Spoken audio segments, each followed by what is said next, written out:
संघटना यांच्या वतीनं सेट या आपणाला भावपूर्ण श्रद्धांजली अर्पण करून या ठिकाणी मैदानाचा गड क्रमांक 1 सुटला गड क्रमांक या मैदानातला 1 सुटला.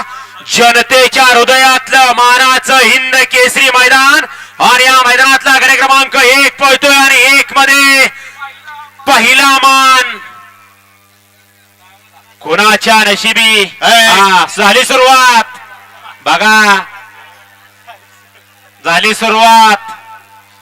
श्री गणेशा झाला. द्या गाडी क्रमांक 1 चा निकाल आणि निकाल. गाडी क्रमांक 1 चा निकाल आहे. तास क्रमांक 3 वरून धावलेली गाडी जय हनुमान प्रसन्न कुमार प्रताप नाझरकर चंद्रकांत खोमणे यांचा पक्ष आणि शगू पठाण फारुख पठाण दाखलगाव अंबड जालना यांचा पिस्टन या गाडीचा 1 नंबरला. विजेता बैलगाडी मालकाचं त्यावरती बसणाऱ्या मोराण्यावर आंबेगावकरांचं